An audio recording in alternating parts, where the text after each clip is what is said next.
성경 같이 공독하겠습니다. 시편 149편이죠. 50편 차례가 50편 하겠습니다. 할렐루야. 그 성소에서 하나님을 찬양하며 그 권능의 궁창에서 그를 찬양할지어다. 그의 능하신 행동을 인하여 찬양하며 그의 지극히 광대하심을 조차 찬양할지어다. 나팔 소리로 찬양하며 비파와 수금으로 찬양할지다. 소고치며 춤추어 찬양하며 현악과 퉁소로 찬양할지어다. 큰 소리 나는 제금으로 찬양하며 높은 소리 나는 제금으로 찬양할지어다. 호흡이 있는 자마다 여호와를 찬양할지어다. 할렐루야. 이 마지막에 148편, 49편, 150편,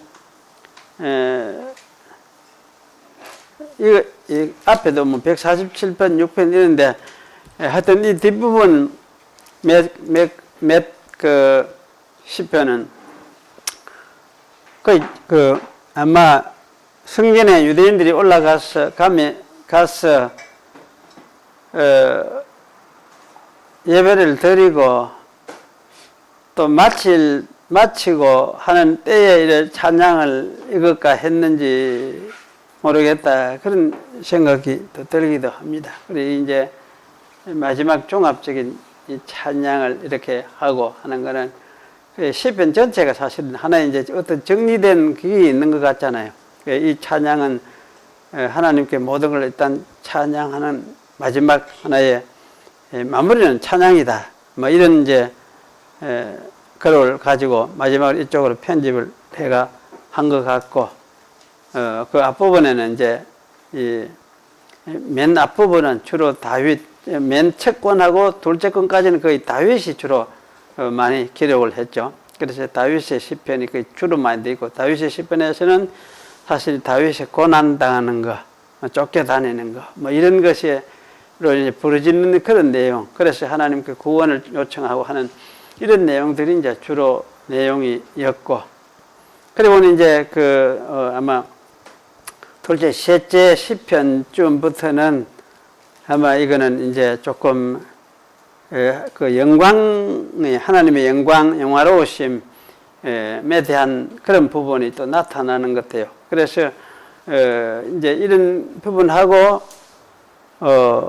이제 솔로몬의 시대의 그 통치, 솔로몬의 어떤 영광, 이거하고 또 서로 또 비교해서 또 생각을 하기도 하는 것 같아요. 그러면서 이제 첫 번째는 다윗 첫 번째 두 시편은 다윗을 시대를 상징했다면, 두 번째 거는 아마 솔로몬 시대를 상징하는 거다. 그렇게 이야기를 하고, 그래서 이제 두 번째, 셋째, 그럼 넷째, 이쪽부터는 어쩌면 이제 바벨론으로 잡혀가는 고난의 어떤 그런 측면이 또 있다. 그래서 이제 갔다가 돌아오고 그 속에서 또 부르짖고 하는 그런 면이 그쪽에 있고, 이렇게 아마 이스라엘 역사를 따라서 역사를 반영해주고 있다. 아마 이런 식으로 최근에는 또 이야기를 하는 것 같아요. 그래서 이제 이러면서 마지막 부분은 그래도 이제 찬양을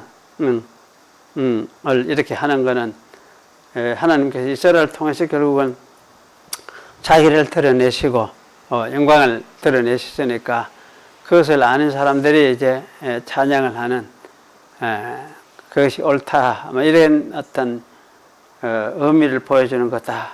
그런 이제 전체적으로 생각을 하기도 하는 것 같아요. 98번 성찬 4번, 5번, 6번까지 보겠습니다.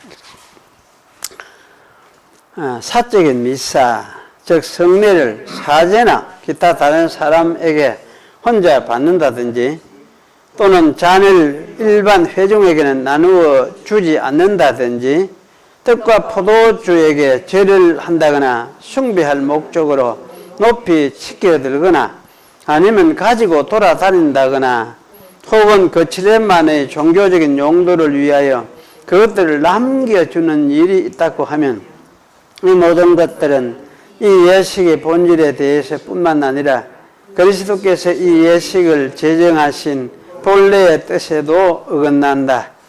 이 성례에 사용되는 외적인 요소들인 떡과 포도주는 그리스도께서 정하신 용도를 위해 정당하게 구별되어 있는 까닭에 이 요소는 십자가에 못 박히신 그와 깊은 관계가 있다.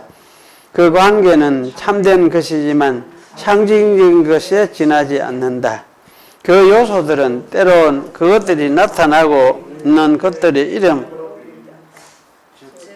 즉 그리스도의 몸과 피로 불린다. 그들은 실체와 본질에 있어서는 정과 조금도 다름없이 떡과 포도주로만 여전히 남아있는 것이다.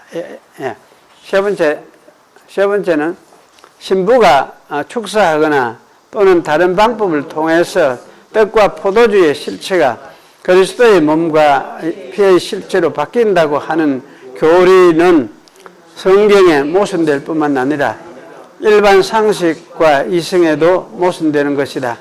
또한 이러한 교리는 성찬의 본질을 뒤집는 것이요 여러 가지 미신과 조잡한 우상 숭배의 원인이 되어 왔고 지금도 그러한 요인이 되고 있다. 여기 아마 거의 다 이거는 4, 5, 6 이 부분은 천주교를 비판하는 그 내용이라고 할 수가 있겠습니다.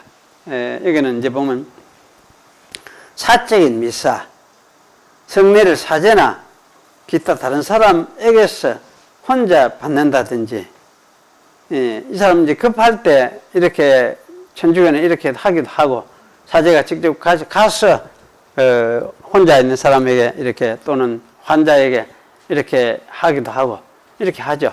이렇게 하는데, 뭐 이렇게 또 잔해를 회중에게 이 부분은 참 하여튼 그렇게 꼭 해서는 안 된다 이 하는 것도 좀 뭐하다는 생각이 들어요. 이 부분이 이런 부분이 그래 이제 우급하고 급할 때에는 그렇게 할 수도 있겠다 싶은데 그 요런 이제 그 규제를 그래 해놨습니다. 해놨는데 또는 잔을 일반 회중에게 나눠주지 않는다든지 이건 천주교에서는 그렇습니다. 지금도 잔은 일반 회중에게는 나눠주지 않죠. 신부들만 이래 하니까 그렇게 신부들이 이 맛이 사니까 막 술대기가 돼가지고 나중에 그 신부들이 오래 못 살아요.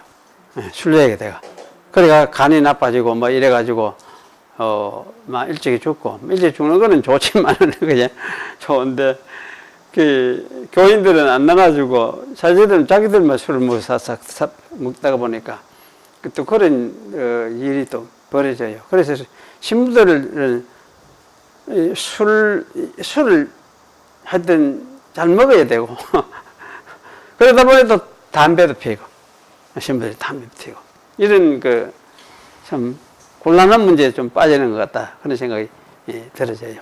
그래서 사실 이게 이제 함께 사실은 잔도 떡만 나눠줄 게 아니고 잔도 사실은 모두 나눠줘야 되죠. 같이 먹어야 돼. 그게 정상인데 그렇게 하지 않습니다. 그리고 떡과 포도주에게 절을 한다거나 숭배할 목적으로 높이 치들거나 떡과 포도주이 마치 예수님의 피가 살이 된 것처럼 이제 그 제사에 절을 하고 또 높이 이렇게 그거 하고 하는 이런 거는 사실은 할 게 아니잖아요. 아니고 그게 뭐 그래 한다 하면 참 일종의 우상숭배 비슷한 그런 거로 하니까.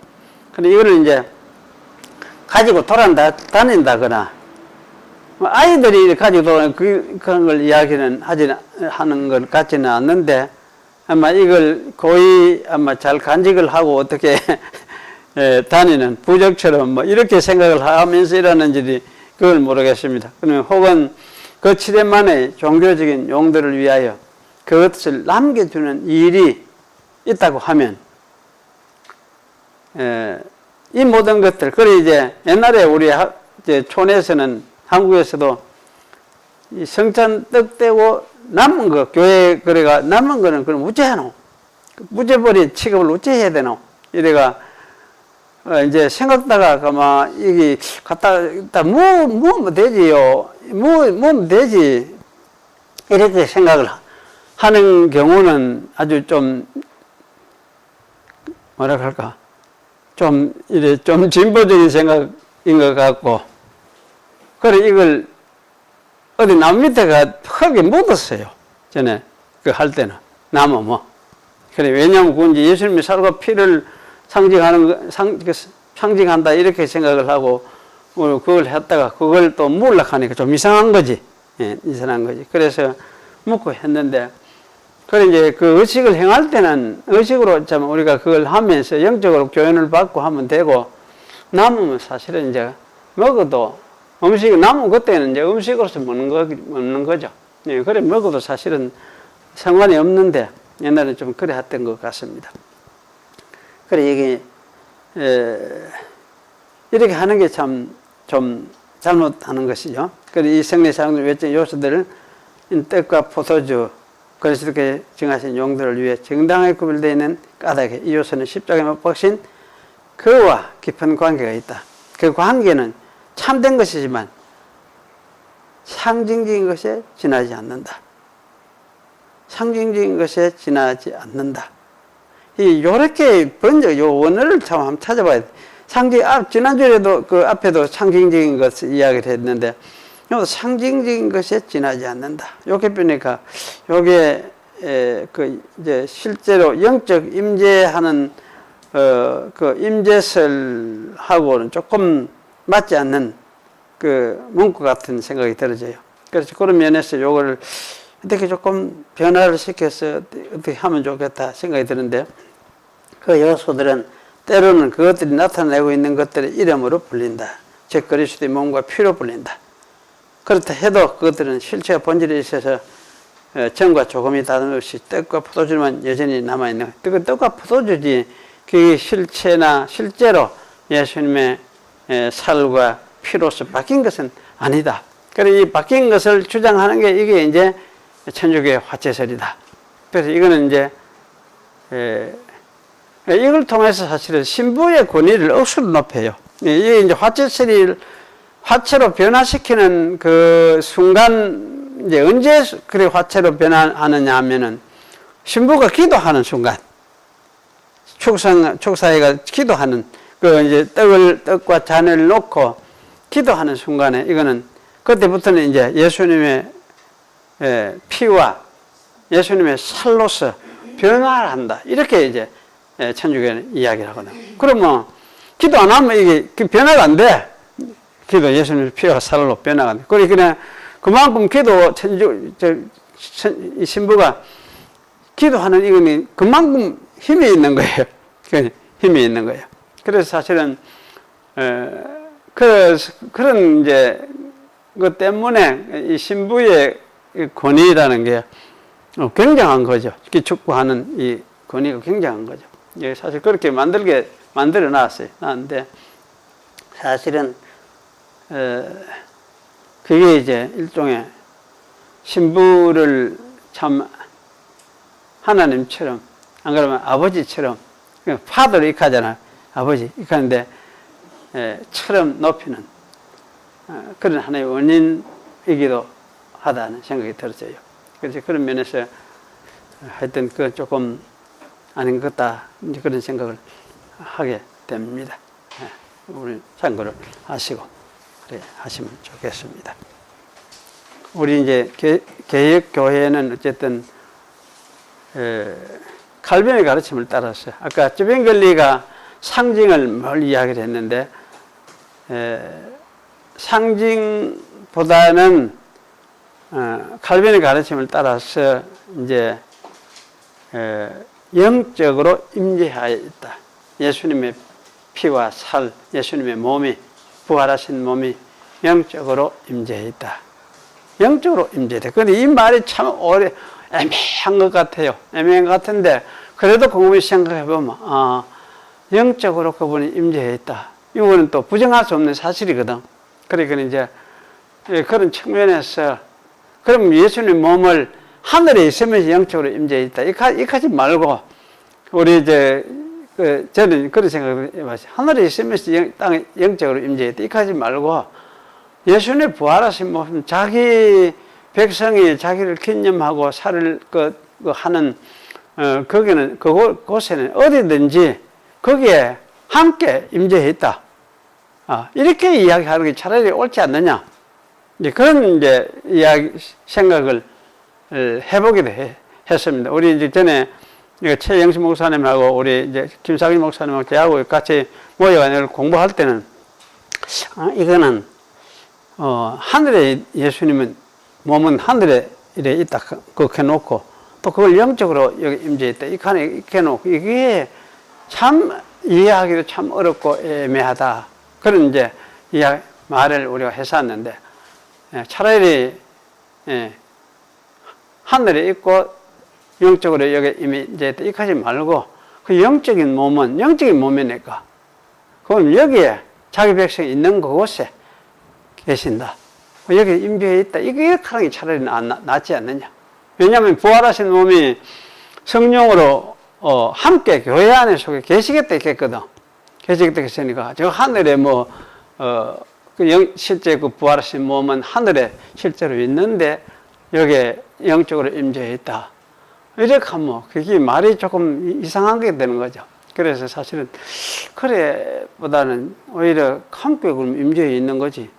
임재해 있다. 영적인 몸은 사실은 공동으로 편재하는 것도 가능하고 순간적으로 사실은 옮기는 거 이것도 가능하고 순간이동 하지만 요새 어떤 영화 공상과학 영화에 보면 순간이동 하잖아요. 순간이동 싹 사라지고 이러가듯이 그런 이동도 가능하고 또 사실 편재해서 임재해 있는 것도 가능하고 얼마든지 그게 이제 가능하니까 아마 왜 그러냐 하면 하나님이 사실 만유보다 크신 분이니까 이제 그렇게 생각을 하면은 되겠다 생각이 드는데 하여튼 그런 점에서 좀 우리 개혁교회가 이제 가르쳐오는 그 영적 임재를 가는 것도 조금 하여튼 애매한 구석이 조금 있긴 있는데 하여튼 그냥 상징설 이렇게 하는 것보다 상징이다. 옛날에 있었던 일어난 사건들이 상징이다. 그럼 그 후에는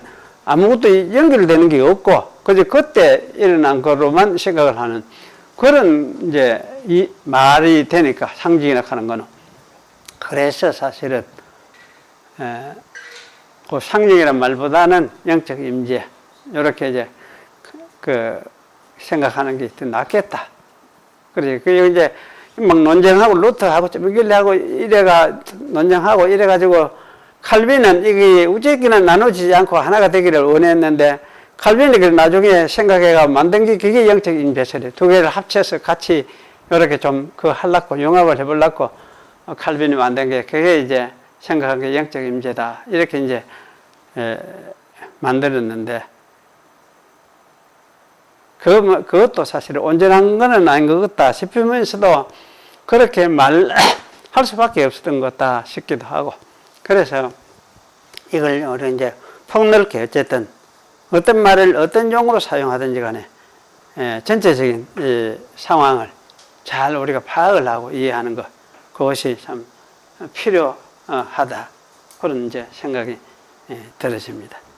그런 부분을 여러분이 좀 참고를 하시면 좋겠습니다. 성경 읽겠습니다. 계시록 19장 17절부터 읽겠습니다. 내가 보니 한 천사가 해에 서서 공중에 나는 모든 새를 향하여 큰 음성으로 외쳐 가로되 와서 하나님의 큰 잔치에 모여 왕들의 고기와 장군들의 고기와 장사들의 고기와 사실 고기와 고기가 하니까 이 살이에요. 살 말들과 그 탄자들의 고기 살들과 자유한 자들이나 종들이나 물은 대수하고 모든 자의 고기들이지 살이 고기니까 먹으라 하더라. 또 내가 보면 그 짐승과 땅의 진검들과 그 군대들이 모여 그 말탄 자와 그의 군대로 더불어 전쟁을 일으키다가 짐승이 잡히고 잡혔어요. 요한이 보기에는 짐승이 잡혔고 그 앞에서 이적을 행했던 거짓 선지자도 함께 잡혔으니 여기 이제 뒤에 함께 잡혔으니 나오니까 앞에 말도 사실 잡혔고 이래 말하기가 좀 곤란해가지고 잡히고 이래 번역을 한 것 같아요. 근데 잡혔으니 이는 짐승의 표를 받고 그의 우상에게 경배하던 자들을 이적으로 미혹하던 자라.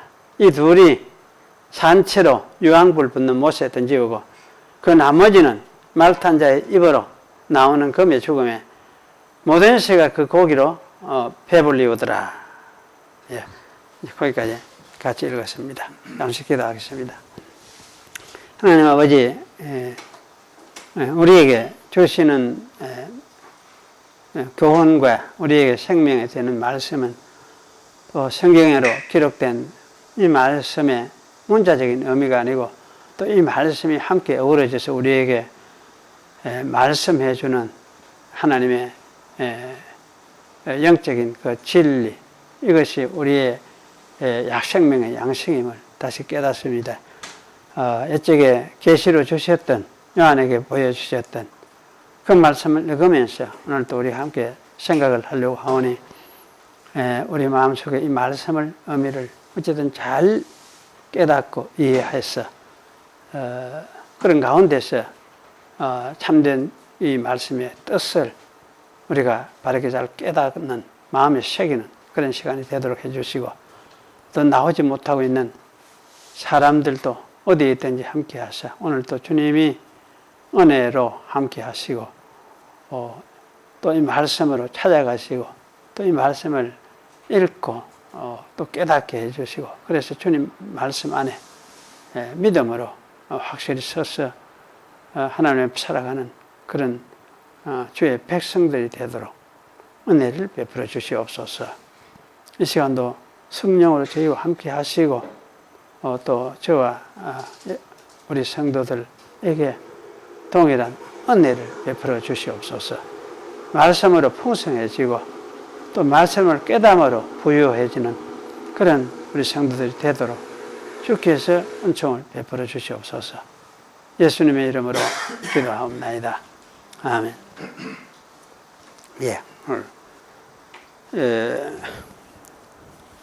앞에서 우리가 지난 이제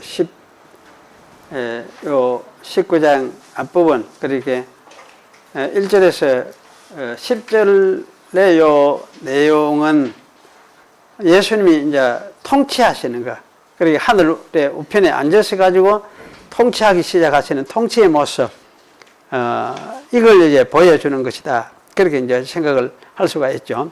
통치하는, 그냥 우리 하나님이 전능하시니까 통치하시도다. 6절에 이제 그렇게 이야기를 했죠. 그래서 통치하시는 모습을 이야기를 했고, 그 다음에 아마 이제 이 통치하시는 모습은, 시작해서, 통치하기 시작한 그때의 모습을 보여준 것이다 할 수 있겠죠. 물론 이런 통치는 계속해서 하시겠지만은.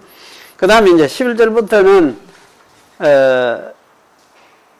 계속해서 이제, 11절부터 16절부터는 이제 또 다른 측면을 보여주죠. 그래서 이거는, 백마를 타고 계속 싸우고 또 싸우는 그런 모습을 보여주었습니다. 그래서 이것은 예수님이 이제 통치하시는데 사실은 이제 어떤 식으로 통치하는 걸 보여주는 것이기도 하죠. 한데, 계속 이제, 세상에 진군하고 진격하면서 백마를 타고 앞서가시면서, 이제, 사람들을 심판한다는 말씀은 이제 하나님의 말씀 가지고 심판을 하니까 자기를 믿는, 자기 십자가의 그 말씀을 가지고 심판을 하니까 자기를 믿는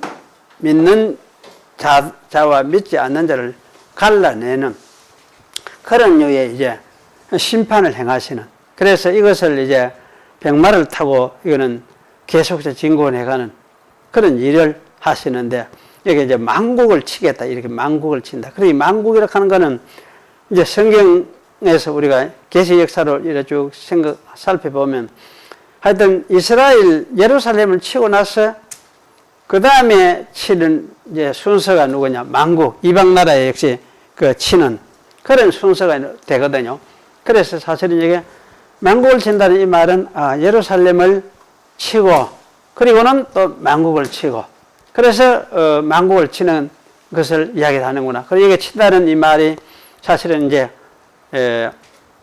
그냥 막 두드리 패가 부사는 이런 게 아니고 뭐라 했습니까? 그 철장으로 다스린다. 이 말은 이제 동일한 이제 같이 안내하고 이끌고 이렇게 하면서 목양한다는 말하고 서로 연결이 되어 있단 말이에요. 그 다스린다는 말이 바로 이제 목양한다는 이야기나 같은 말이니까.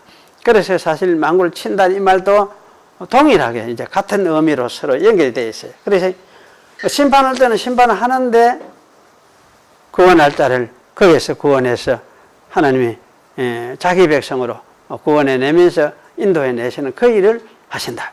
그래서 그 일을 이제 어떻게 하느냐? 그 말씀에 나는 이한 검으로서 말씀의 검으로 하시는 것이다. 그래 이것이 사실 심판하면서 말씀을 그러면 이 검으로 하는 것이 뭘 통해서 하시느냐? 역사 속에서는 어떻게 드러납니까? 이제 복음을 전파를 통해서 이렇게 전파가 되죠. 복음 전파를 통해서 전파가 되니까 그러면 이제 복음 전파가 한문하고 끝나는 건 아니잖아요.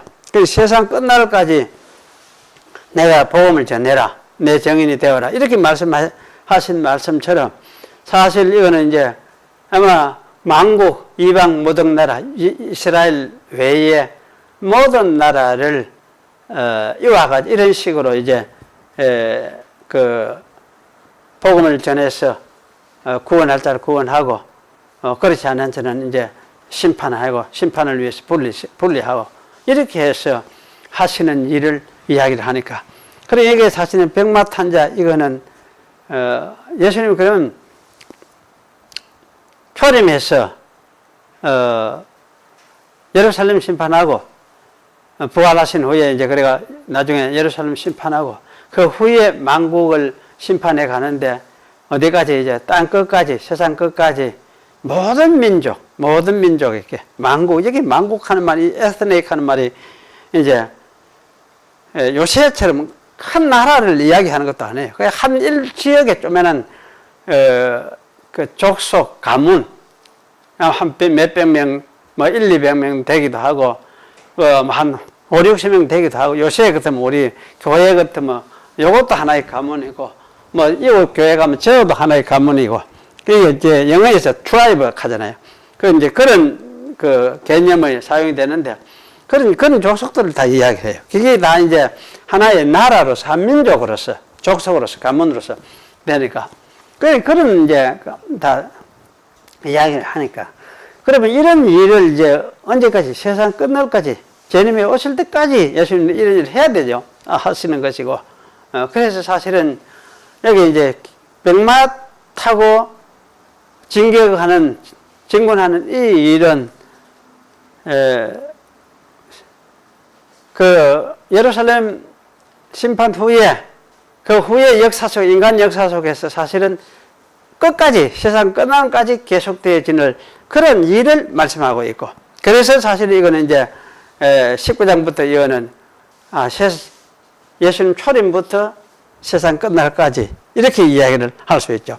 그래서 우리 17장 18장 여기하고 이제 17 오늘 읽은 그 앞부분 요 두 가지 이야기하는데 17, 18절 이제 요게 이제 사실 앞부분하고 어떻게 연관이 되느냐 하는 걸 요거 보여주고 있는 것 같아요. 그래서 요 이제 오늘 같이 생각을 하겠습니다. 여기 17, 18절은 한 천사가 해안에 서서 공중에 나는 모든 새들을 향해서 너희는 와서 하나님의 큰 만찬으로 모여져라. 제가 그렇게 해놨죠.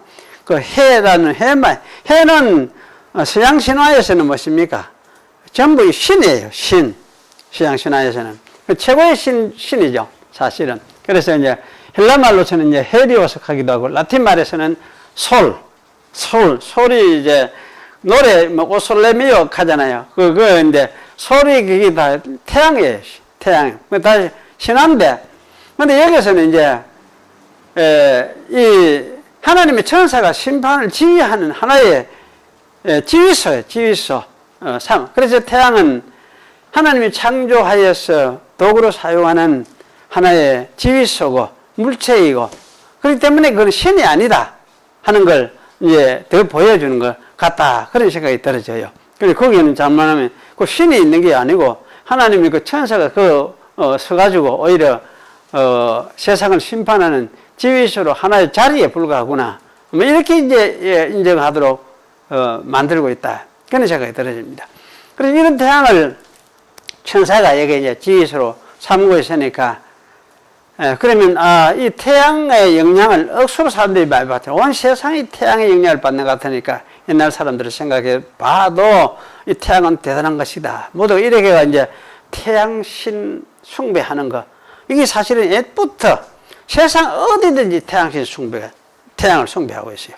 그래서 사실 서양뿐만 아니고 라틴 아메리카 계통도 마찬가지고 어디든지 태양을 숭배하는데 사실 그런 숭배할 대상도 아니다는 걸 이야기하고, 그래서 이제 태양을 위해서 하나님의 천사가 거기서 지휘를 하고 있다는 이 말은 태양의 영향을 받는 인간 세상, 이 세계가, 전 세계가 하나님의 심판에 직면해 있다 하는 이걸 이제 암시를 해주는 거죠. 그리고 여기 이제 이렇게 해서 천사가 공중에 나는 모든 새들에게 이게 큰 소리로 외치면서 모여라, 이렇게 이제 외칩니다. 그래서 사실은 이제 제가 모여져라 이렇게 번역을 한 거는, 이 말이 사실 수동태 동사로 되어 있어요. 그 모여져라 하는 그 이제 헬라말 두 번째 단어 보면 아낙데이테 하는 여기 수동태예요. 너희는 모여져라, 모이거라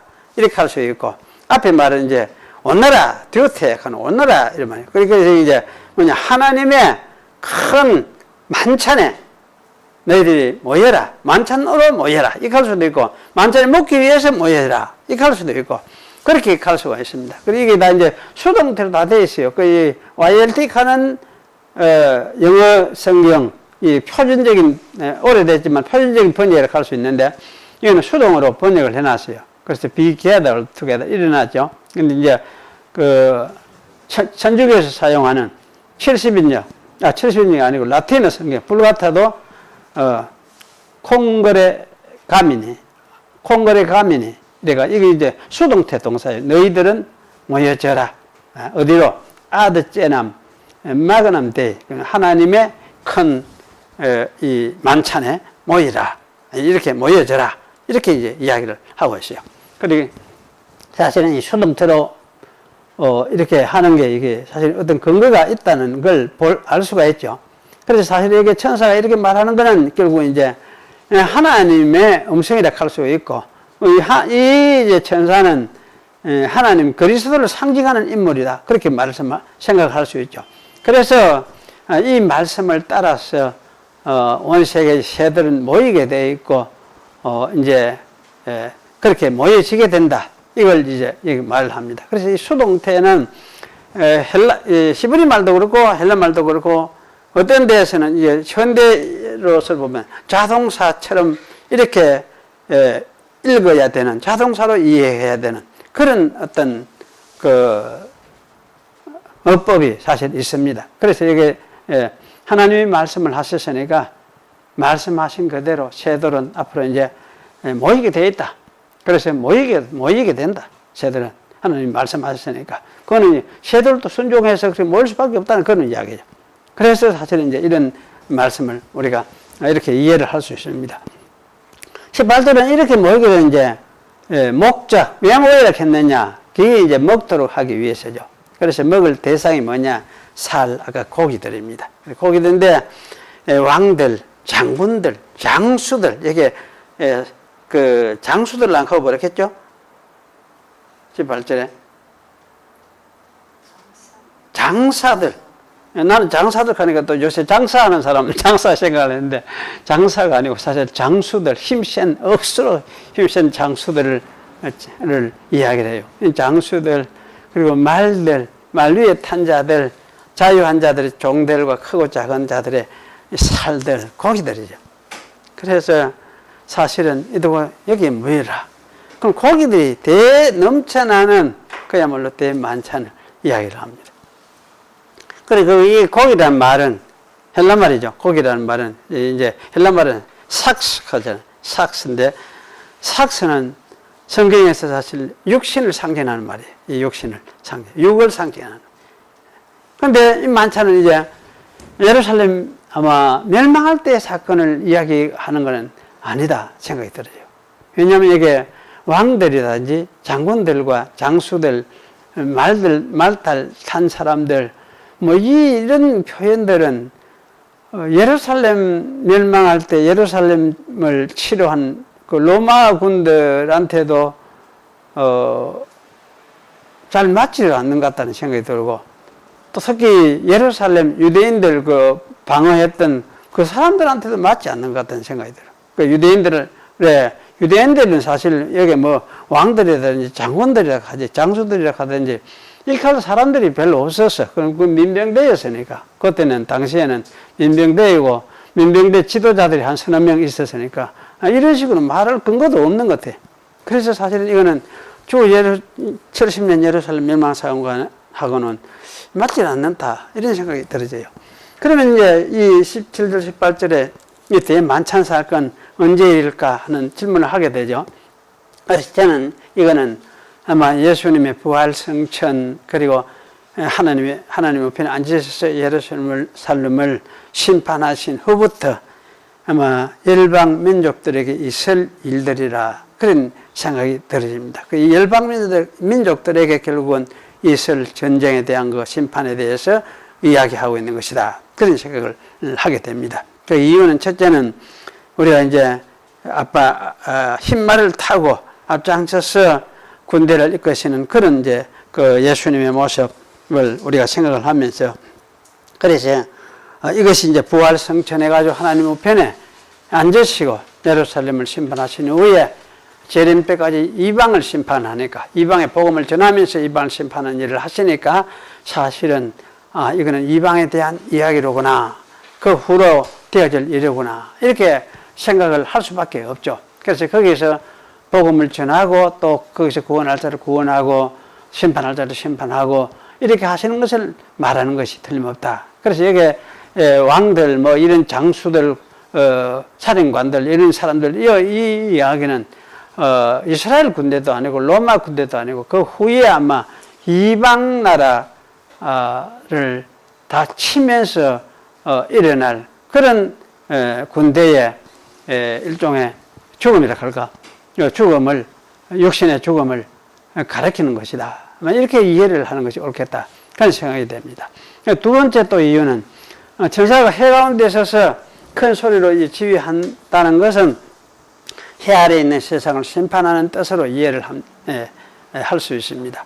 그래서 예수님의 이 사역의 완전성을 믿는 입장에서 보면은, 그럼 해 아래에 있는 이 세상이 언제 심판되었느냐 할지, 그리스도가 하나님 우편에 앉으시고 하나님 나라를 다스리기 시작하심으로부터 없어졌다. 이렇게 이제 말을 할 수도 있죠. 하지만은 실제로는 아직 해 아래에 있는 이 세상은 실존하고 있는 세상입니다.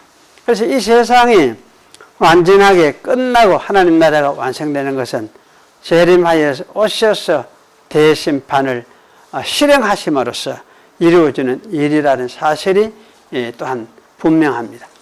따라서 그가 재림하여 오셔서 대심판을 실행하시기까지 그가 백마를 타고 심판에 싸우시는 이 일은 인간 세상에서 반복해서 있을 것이 자명한 일입니다.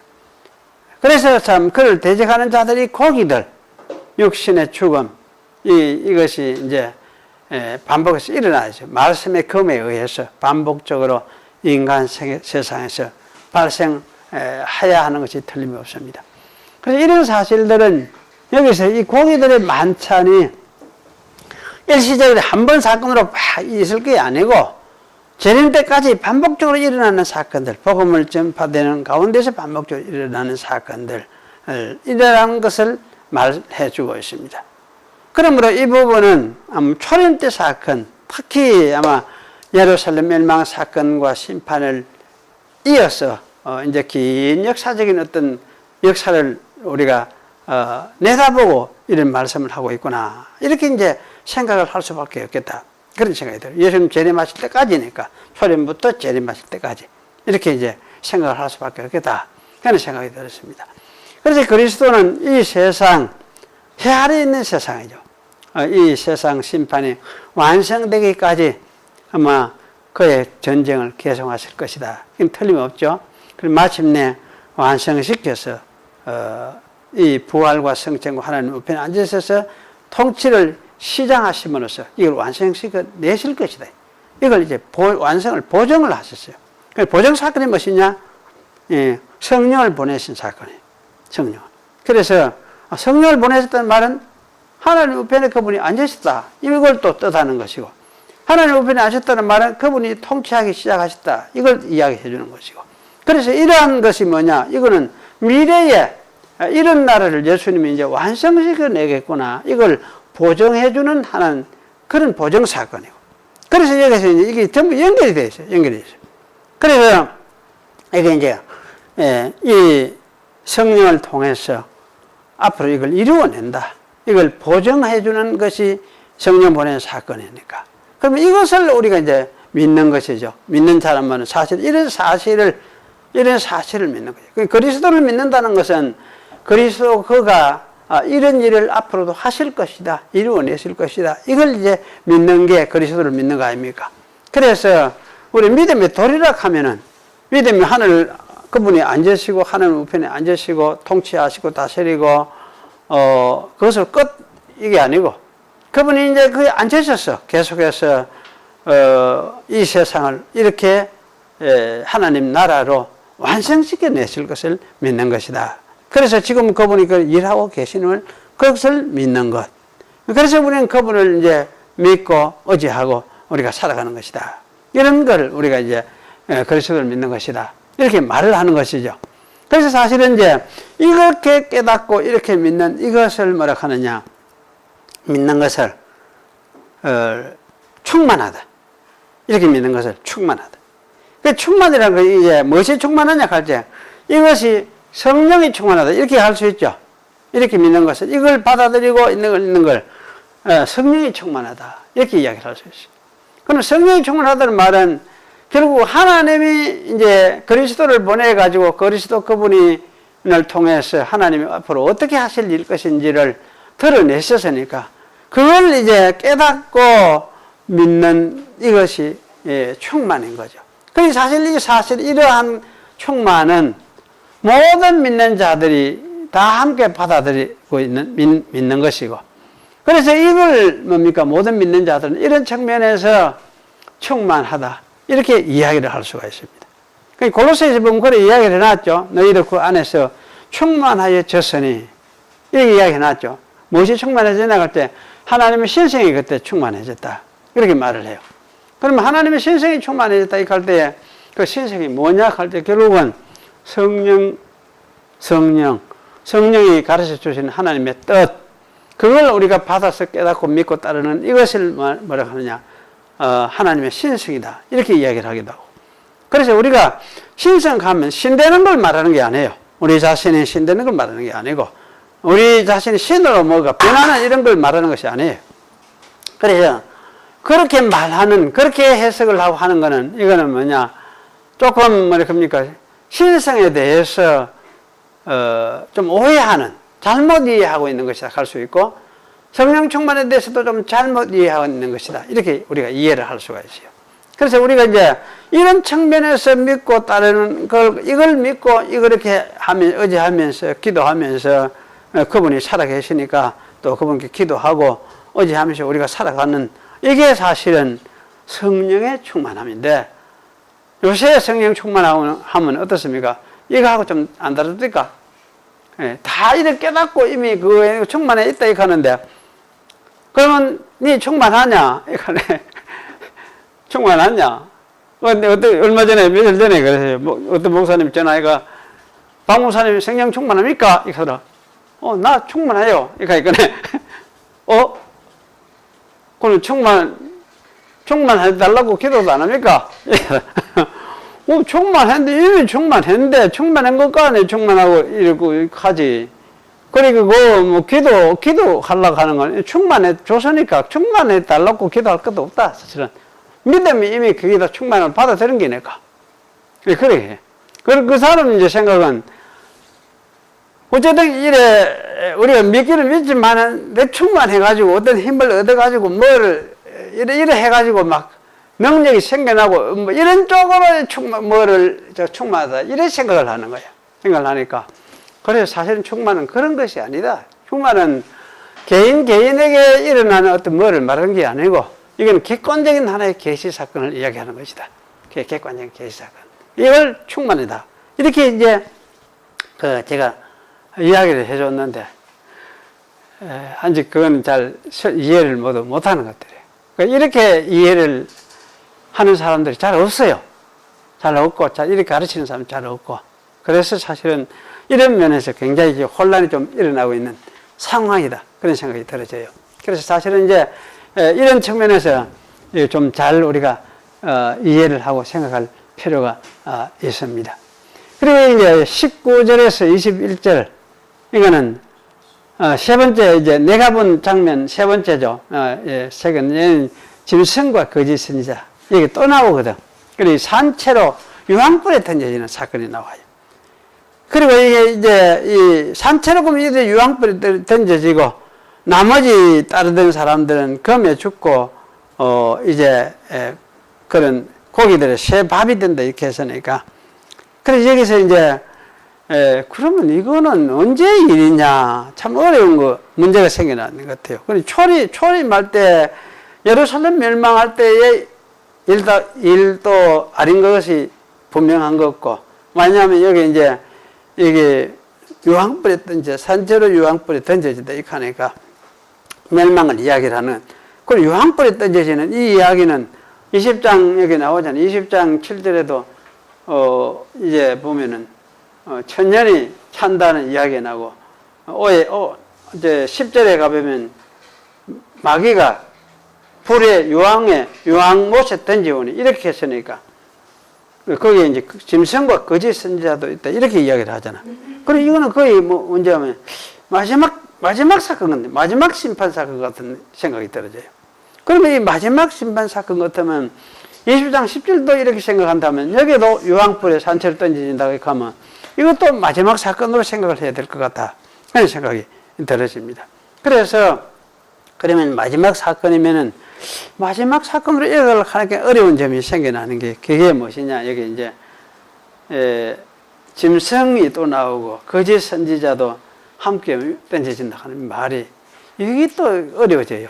왜냐하면 초림 때 로마를 짐승이라 했다고 하면, 이거는 그러면 마지막 재림 때 어떤 일이라는데, 재림 때 로마가 있느냐?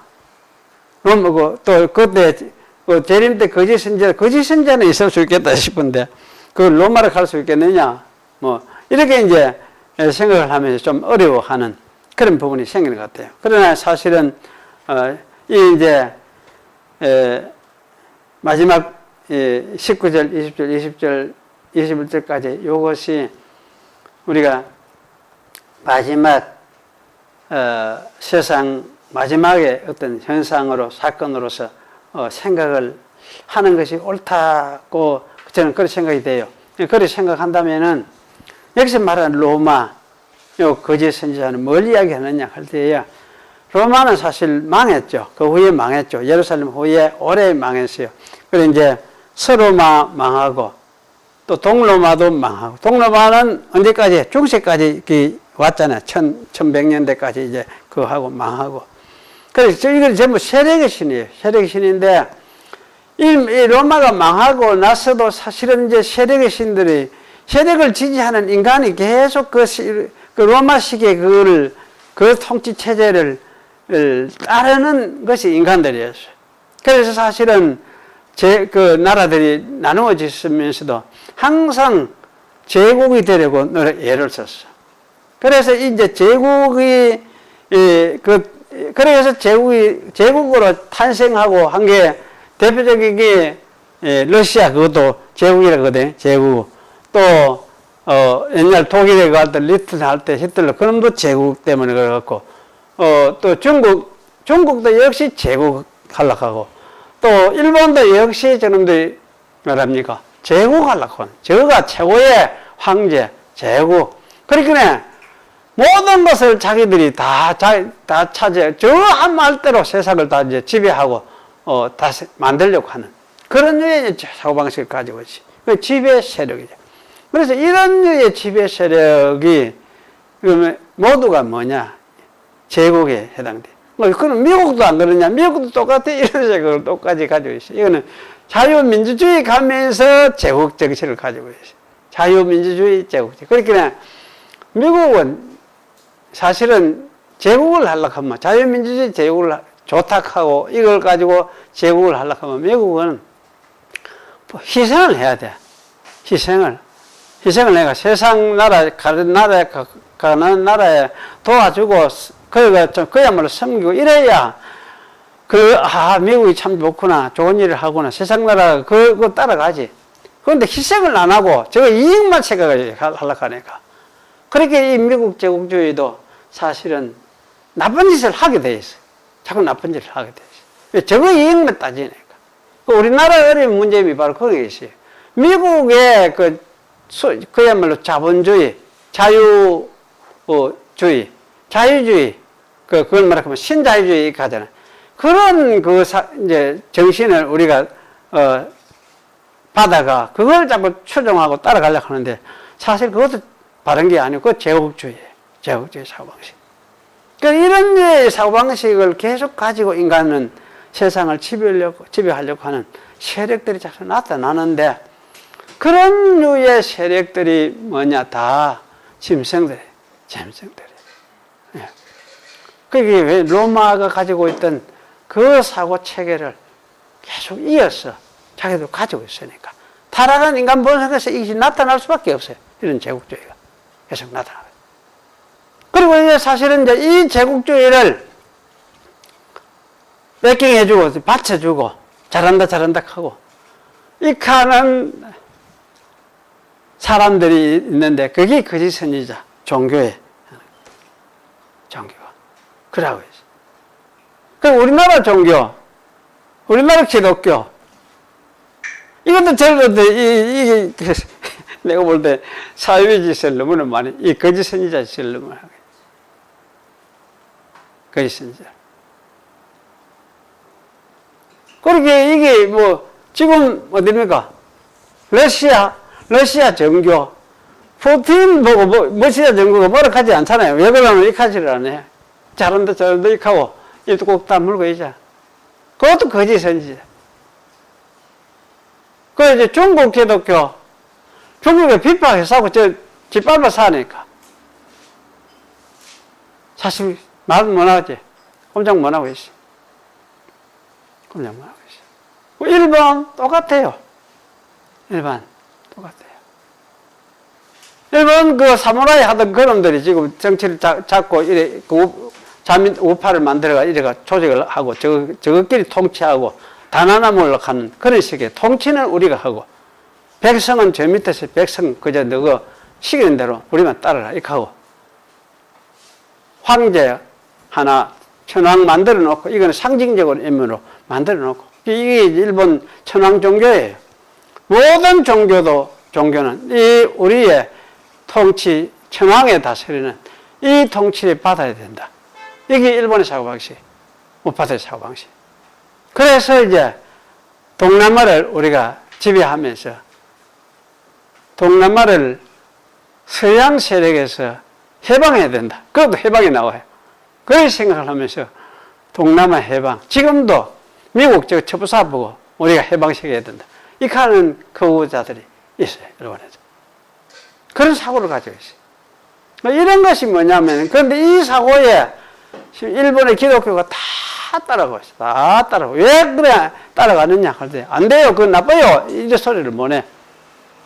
그래 하면은, 그럼 반대한다 싶으면 칼 들고 찌르듯이 조지니까. 꼼짝 못하. 꼼짝. 그러니까 한국의 이 사람들은 좀 독특한 사람들이에요. 우리나라 사람들은. 독특한 사람들. 아이고, 막, 우리 대모로 하고 막 야당을 하잖아요.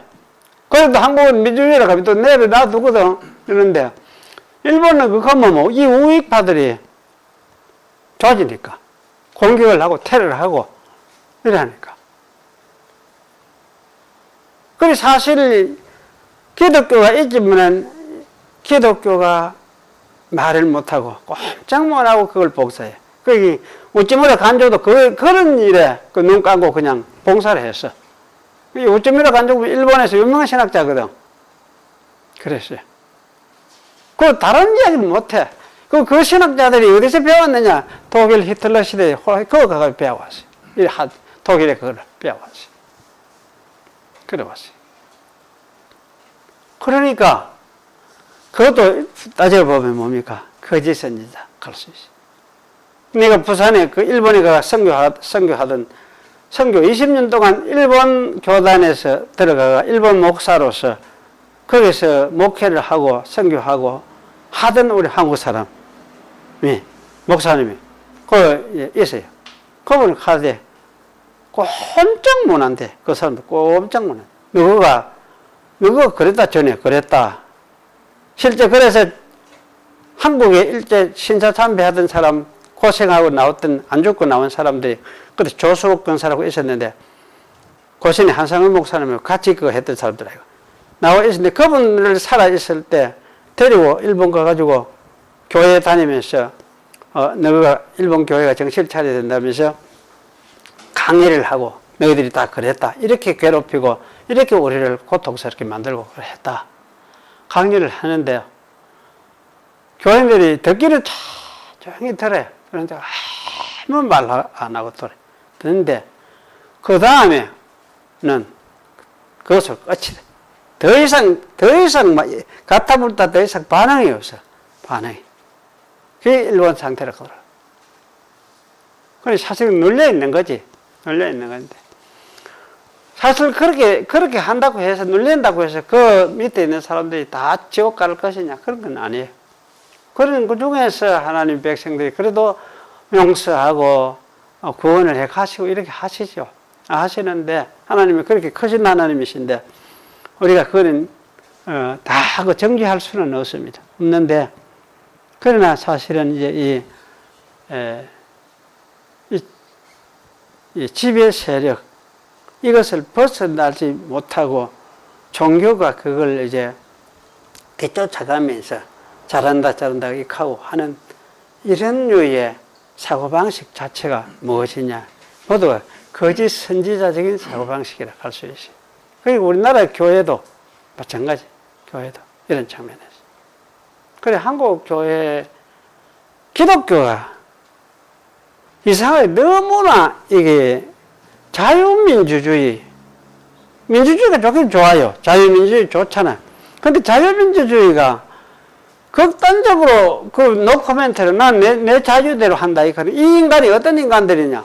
죄의 욕망을 가지고 자기 이익을 철저하기 위해서 일하는 인간들이기 때문에 자기 이익 추구를 위해서 다른 것은 다 파괴해도 묵인하고 놔두고 이렇게 하는 게 그 자유민주주의란 말이죠. 그래서 이런 거를 좀 비평을 하고 이렇게 하면 이거는 좌파다 이렇게 하고 벨게이다 이렇게 하고 그러면서 자유민주주의 이렇게 하면서 계속 극하고 그걸 좀 극하고 있어요. 그걸 지지하고 따라가고 있어요. 저는 이해를 할 수가 없어요. 목사들. 그런 목사들이 이쪽 목사들은 뭐 다 그렇더라고. 경북 대구 목사들은 다 그렇더라고. 나는 그걸 이해를 할 수가 없어요. 그 자유민주주의가 그게 하나님이냐. 그게 기독교라 하는 건데. 자기들은 기독교라. 하나님이 자본주의를 하나님 성경에 나왔다. 이렇게 말을 하니까. 자본주의가 어째 성경에 나왔습니까? 성경은 자본주의하고 전혀 다르거든. 철저하게 나눠주잖아요. 골고루 나눠주고 지배하지. 돈을 가지고 지배하려고 하지 마라. 그게 성경의 큰 핵심이거든. 그런데 그러니 자본주의가 성경에 나왔다 하는 그거는 거짓말이지. 구약부터 안 그렇습니까? 공고를 나눠주도록. 공고를, 땅을 골고루 나눠주고 다. 그래서 돈 가지고 인간을 종으로 만들지 마라. 이게 성경 전체의 핵심이에요. 그럼 하나님의 백성은 누구냐? 하나님의 백성이고 하나님의 종들이지 돈의 노예가 만들면 안 된다. 그게 성경 가르침 아닙니까? 그렇게 사실은 이제 우리가 이런 면에서 이 부분들을 좀 잘 생각해 봐야 돼요. 그래서 이런 류의 사고방식, 이걸 추구하는 이런 류의 세상, 주님께서 다 심판하실 것 틀림없어요. 그게 심판에서 끝장내놓으면 그 재림 때 이제 그럴 되는 거고. 재림 때 아니면 이제 그 이전에는 참 복음으로 하는데 이 복음이 이게 뭡니까? 우리 사람이 보기에는 너무나 안 되는 것 같고 보잘 것 없는 것 같고 이 참 미련하게 보이는 것 같아요. 사도 바울이 말대로 그래요. 사람이 보기에는 이게 너무나 미련하게 보이는 것 같다. 그런데 이게 하나님의 방식인 것 같아요. 그러니까 이걸 이제 바꾸어 이야기하면 막 영적으로 백마를 타고 예수님이 진격하고 하다고 뒤따르듯이 하는 이런 모습. 이걸 이렇게 이제 표현을 하고 있어요. 그러니까 이걸 잘 읽어야 돼. 계시록을 잘 읽으면은 계시록은 성경 전체의 그 어떤 핵심적인 뿌리 사상을 아마 이런 형식으로 가지고 다 보여줄 것 같아. 성경 전체 핵심을. 그래서 참 이런 부분 이렇게 이해를 하면은 바르게 좀 이해가 되지 않겠느냐 그런 생각이 드네요. 이렇게 이해를 하지 않고 뭐 갑자기 19장 20장까지도 여기 20장 7절까지도 초림 때 사건으로 이렇게 이야기하고 갑자기 21장부터 22장 영은 재림 이렇게 버리니까 어떤 분은 그거 참 갑자기 무척 뛰노 역사를 그렇게 되고 중간에 다 비아보고 초림 때 사건이다 이렇게 하고 그렇게 이야기를 하니까 그것도 좀 어폐가 있다 그런 생각이 들어지고 그래서 저는 이제 하여튼 자세히 살펴보니까 19장도 그렇고 20장부터 이후로 이 21장 끝까지는 초림부터 하여튼 재림까지 스펙터클이 하면 말이 맞나? 스펙이 하여튼 이래 길어요. 시간에 타임 스펙이 길어요. 굉장히 길어요. 그래서 그런 관점에서 이걸 읽는 것이 옳겠다. 그런 생각을 저는 하게 됩니다. 기도하겠습니다. 거룩하신 하나님 감사합니다. 오늘도 주의 계시를 우리가 이해를 하고 더 깨닫고 또 확인하려고 함께 모여서 옛날에 주님께서 사도 요한에게 보여주셨던 그 광경을 가지고 그 뜻을 우리가 살폈습니다. 옛날에 이런 그 계시적인 모습으로 어떤 환상을 보여주면서 그것을 통해서 주의 뜻을 밝혀주었는데 그것을 오늘 우리의 언어로서 우리가 이해를 하고 또 설명했습니다. 이런 일을 통해서 주님이 말씀하시려고 하시던 그 계시의 뜻이 명백하게 이해가 되고 드러나고 또 잘 우리 마음속에 깨달아지는 그런 시간이 될 수 있도록 하나님이 축복해 주시옵소서. 또 이 말씀을 읽을 때마다 주의 이러한 뜻을 더 잘 깨닫고 이해하고 마음에 새기면서 또 이것을 우리의 능력으로 삼아서 살아가는 그런 저희들이 될 수 있도록 주님이 축복해 주시옵소서. 그저 예수님의 이름으로 기도하옵나이다. 아멘.